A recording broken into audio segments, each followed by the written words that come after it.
What's up, my people? You're not tuned in to me TV. Now, we gonna bring you all the stories about the stories that we need to bring you stories about. You feel me? So, that's what we gonna do.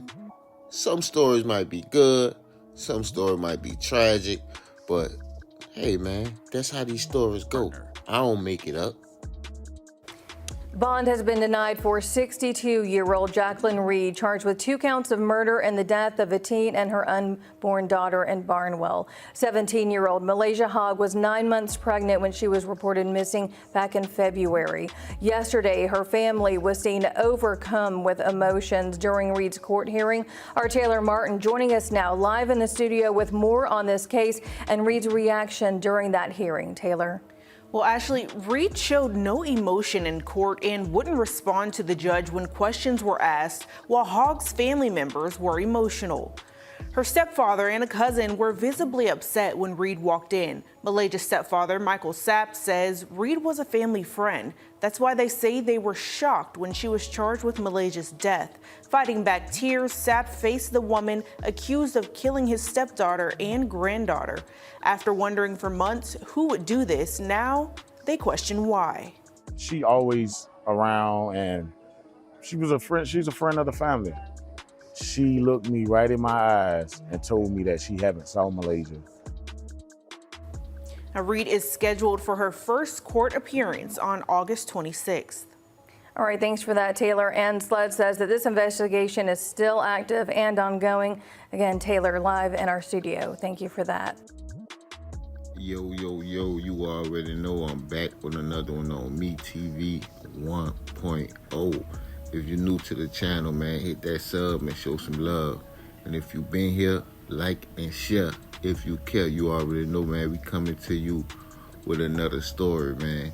We have 17-year-old MALAYSIA HOGG. And this story happened in Barnwell, South Carolina. And this is a crazy story nonetheless. But this also involves a 62-year-old woman named Jaqueline Reid.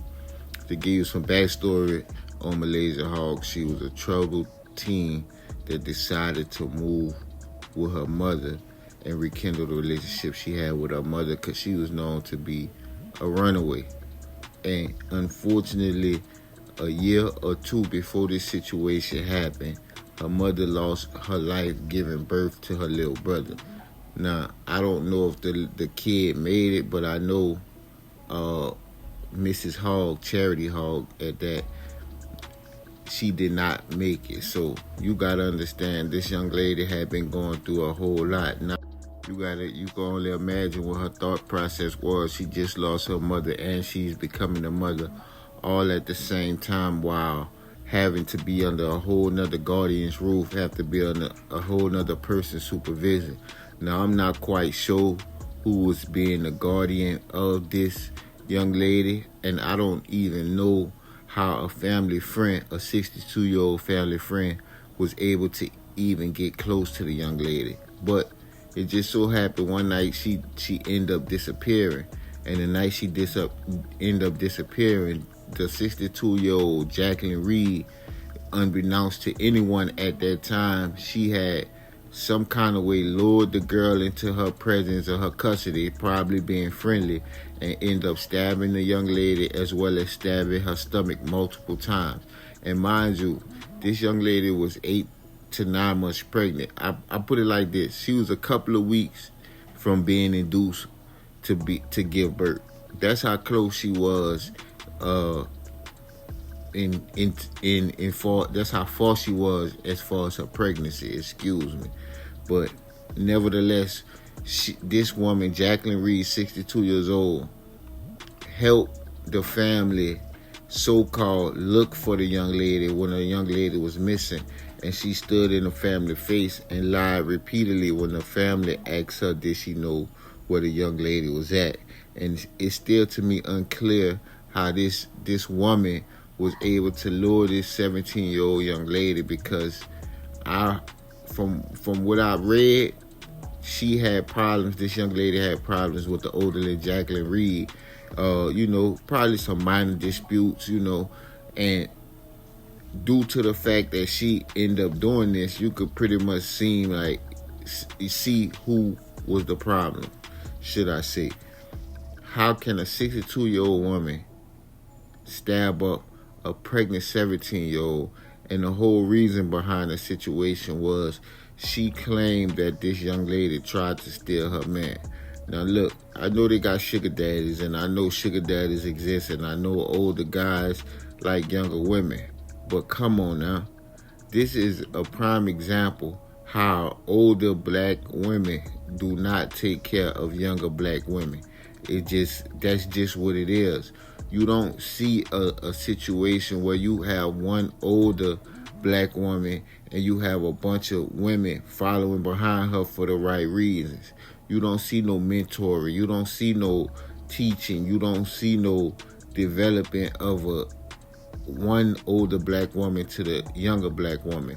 That's why you get these type of situations, because you always have, or most of the time you see that the older black women be in competition with the younger black women. And it's really not a competition, but this is what you see way more often than not. Like I say, this happened in a small town in South Carolina. So just think about where this type of stuff is happening more and more. There's no way you should ever think at 62 years old that somebody wants your man. It goes to show you the jealousy, the envy, the hatred that she had in her heart between young women in general. I need y'all women, young women, older women, whatever women, even the men. You got to teach your daughters, man. You got to teach your daughters how not to trust nobody. Just because it's another woman, this woman could be just as evil, just as hateful, and just as manipulative as any man out there. Look at this bird-looking motherfucker. This old, ugly, bird-looking bastard. This bitch had no right to take this young lady's life. Look at you. Just look at trash. Like, this makes no sense to me. And mothers be aware, fathers be aware, and family be aware that these older women is hateful. Not just older black women. In this case, this is a black woman, and it's something I see too often. That's why I say older black women. They don't try to teach these young ladies nothing. It's automatic competition, automatic spiteful. Because these young ladies is accomplishing things that these women was never able to accomplish, doing things they was never able to do. And look how she cut this young lady's life short. I just don't understand this. She deserved every bit of time she get. She deserved everything that she get, because this is a senseless situation. And once again, if you made it this far, man, hit that sub and show some love, man. And like and share if you care. You already know, man, I'll be back with another one, man. Drop down in the comments. Let me know what y'all think. I appreciate all the likes. I appreciate all the shares, man. And I'm going to be back with another one on Me TV 1.0. You heard?